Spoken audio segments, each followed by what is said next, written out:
Yes, sir. It's your boy B Hayes. We back with another one, guys. Is Redbox ready to explode on tomorrow, guys? Let's go ahead and get right into the video. Share with you guys our thoughts and opinions going into tomorrow for Redbox and what's going on exactly. So the hype, the FOMO, the anticipation, it's all lining up, guys, for Redbox. The short interest, all this is going insane right now. It's the talk of the talk. Everybody want to know Redbox, Redbox, Redbox. What's the potential of it? How high is it going to go? Everybody wants to know, guys. So let's go ahead and take a look at it, see what you guys, see what our opinion is for Redbox going into tomorrow. How are we going to play it? What we looking forward to, and all that good stuff, guys. So Redbox definitely has the potential to see some crazy returns, guys. And that's not to overhype it. That's just going with the facts and what's in front of us. We already know how these stocks can move and how quickly they could put shorts in the bind whenever short interest is as high as Redbox's. Redbox short interest is well over 200%. The highest short interest I seen prior to that was GameStop's on last year, 140% shorts. Being short on GameStop, 140% in short interest. That's insane, guys. With that being said, this Redbox situation is almost twice as dangerous as GameStop. And that's insane, guys. And a lot of people, a lot of people is about to be FOMOing in and ready to buy Redbox at whatever particular price it's at. They're not interested in waiting for the pullback, getting it at the best price. They want to buy in now.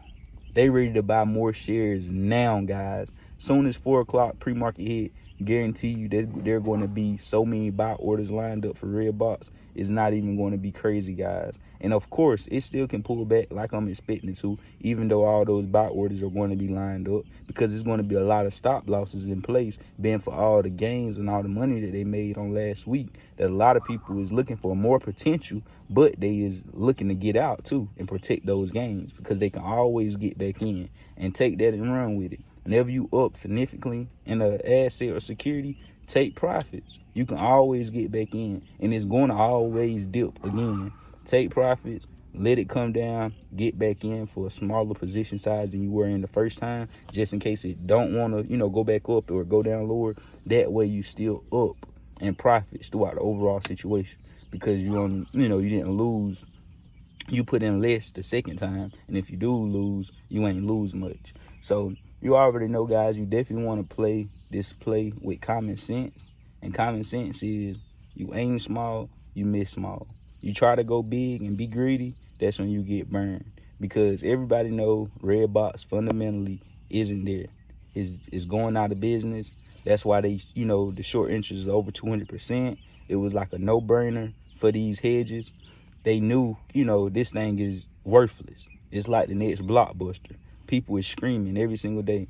Redbox ain't even offering good enough movies for people to even want to, get movies out of there, when they could just simply stream even better movies on, Stars, Roku, whatever the streaming platforms they're using nowadays. I barely even watch TV. I only watch, the most popular stuff that be hyped up, like BMF, Snowfall, not really hyped up, but I mean stuff I'm interested in. And BMF, Snowfall, I don't even know some of the other ones, but y'all get it. I watch that type of stuff. But anyways, like we saying though, guys, Redbox is definitely going to be something a lot of people is waiting and excited for, guys, because hell, I'm even excited far as the short interest being at the levels that it's at, and I know what can happen and what happened to GME and what the possibilities was for it to, it's supposed to went even crazier. And being for the fact that GME was the first one that happened, and they took out the buy button, making it not go to the thousands of dollars it could have went to per share, right? So check this out. This time they are being monitored. The SEC, the government, they watching these clearinghouses that they state in Robinhood that they didn't have enough collateral to put up to pay all these people, so they had to take out the buy button for GameStop because it was going up too much, right? So this time, check this out. This time, it's going to be harder for them to take out the buy button for Redbox. If they do it, it's going to be consequences behind it. They could get a couple years behind it. It's going to save them a lot of money on the back end. They might have to bite that bullet, but that's something they're going to have to think about. Do I want to take these consequences? Do I want to, lose these millions and billions for a few years because of these, retail investors? Or do I want to be smart, get out now while I'm ahead before the same thing happened to me that happened to me with GameStop, and then have the SEC and the Feds come and bail y'all out? So which one do I want to do? Do I want to, take a chance on it and see is these idiots really smart enough to run towards Redbox, since the short interest is so, out of this world, run that stock price up, then go back to AMC GME? Is they smart enough to do that? Or should I sell now? This is what they thinking. Should I go ahead and close this short position because this isn't going how we thought it was going to go? That's what they thinking right now. This isn't going how we planned for this to go. So if we close out now, we could save ourselves a lot of money, even though we down, because they down now big already in Redbox, because it done went from 4 to 13. They down a lot. And they even starting to short probably even more now. Like they feel, the need, the greediness, like, oh man, I know this ain't worth this. Let me short it some more. But they know what happened to GameStop. So that could be a possibility of them to start to cover. And if they start covering on top of the FOMO, on top of the buying in pressure, this thing could really be big, guys. And it's not me trying to hype it up or none of that.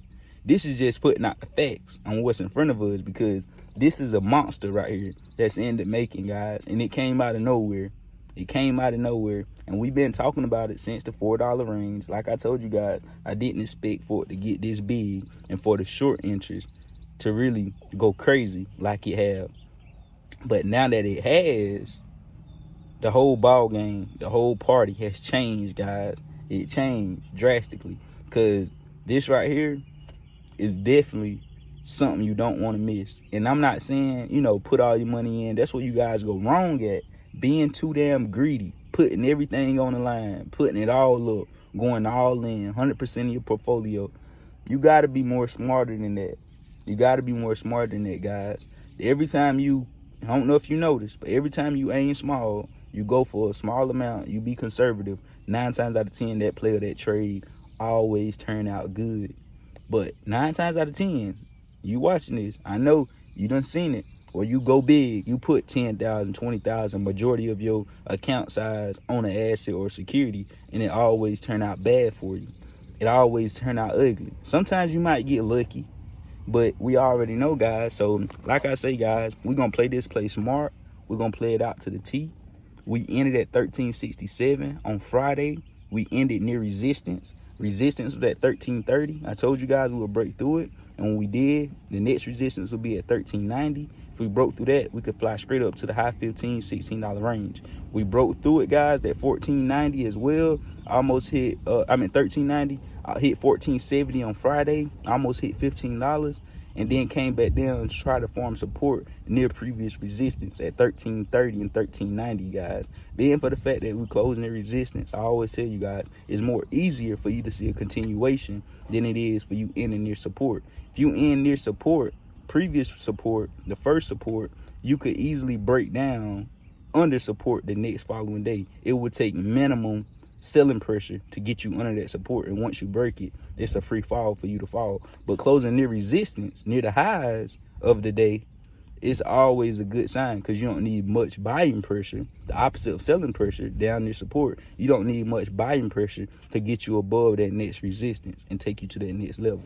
So Redbox coming in tomorrow, we break above $13.90. This thing is going to fly, guys, straight to the $16, $17 range. And once it get up there, it could easily get to the 20s.